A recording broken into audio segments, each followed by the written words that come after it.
Alright, this here is a hive that has an oil trap on it.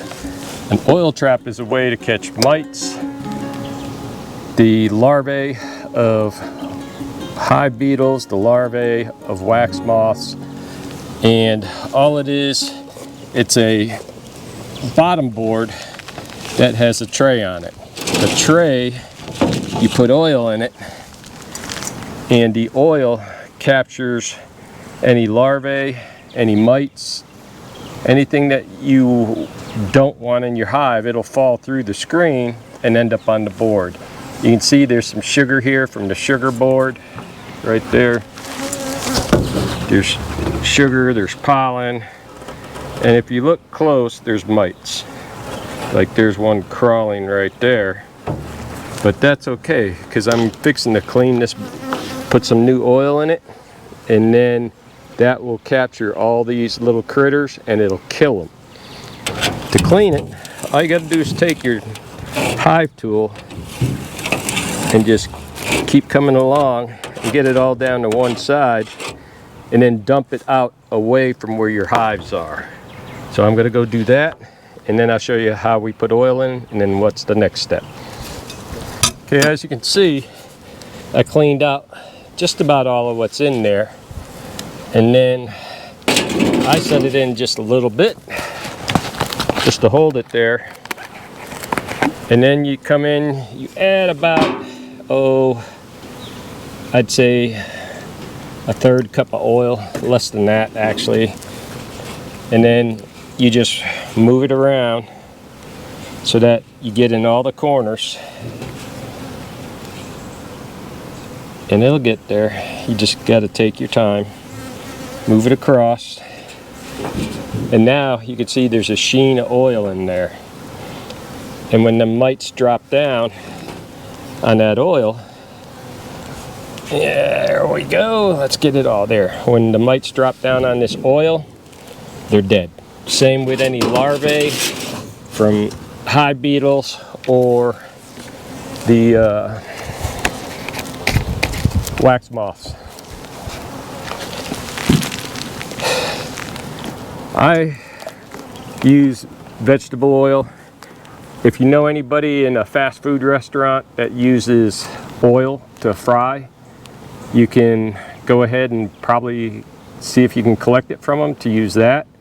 But you got to be careful because it turns rancid really fast. This oil that I buy from the grocery store doesn't go bad quite so fast, so that's why I use it.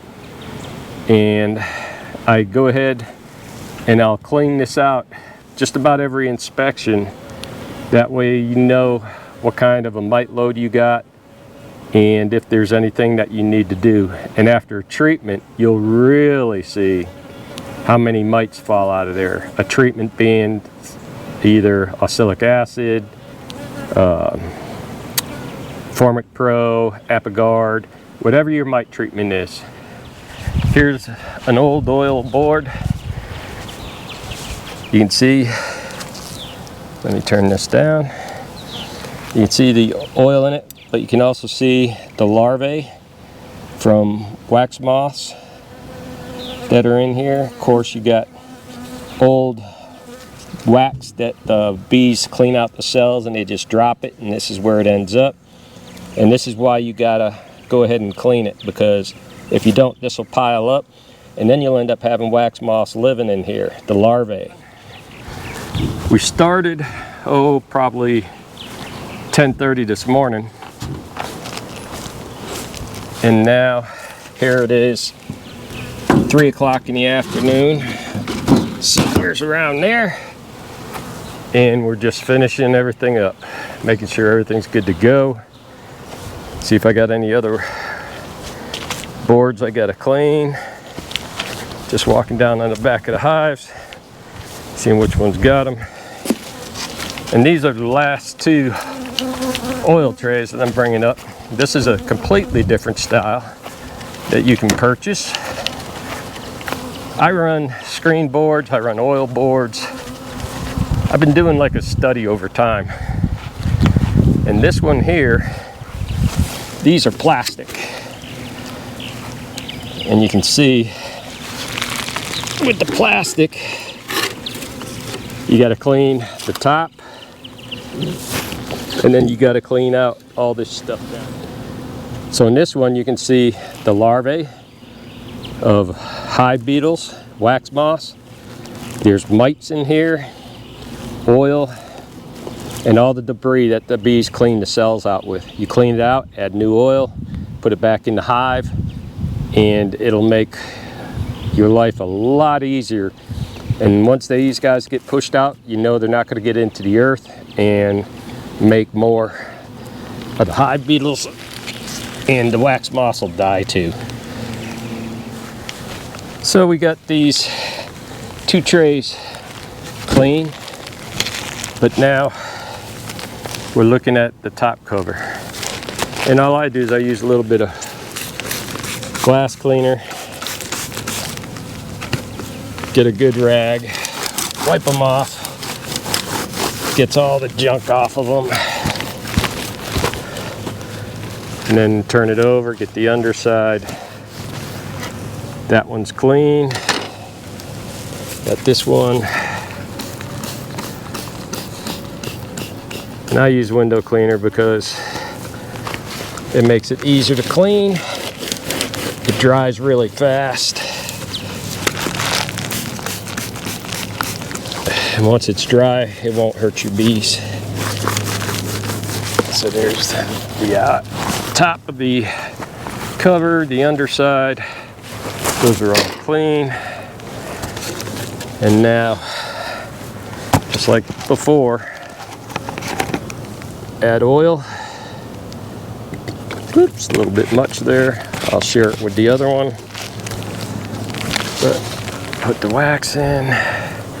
You got to put the covers on because the bees will end up in it, and the covers actually keep the bees out of it. You know, that's a pretty good amount. I'll leave that in there. That keeps the bees out of it so they don't go in it and die. Bring them back down to the 2 hives that got the oil tray bottom boards on it, which is 13 and 14. I think I only got 5 hives here that have it. That's all closed up. We're good to go. Pick up the last of my gear. And we are done, finally. Whew, been a long day. Now we get to close the fence. Any bear tries to go into it, it definitely will get shocked. I do gotta add another row of the barbed wire on the bottom. By adding that to them, it'll make it so that they can't crawl under and get inside. They'll have to step over the barbed wire, which then they'll hit this bottom wire here and give them the shock of their life to keep them out. So the power's on. This is another siren. If it catches motion, a siren goes off, it flashes red. It's solar powered. I got one there, one down at the bottom, one over at that corner. All right, folks. So Paul from Warden's Farm. It's the end of the day. I still got bees flying around me, so I can't take my hood off like I want to. But have a blessed day.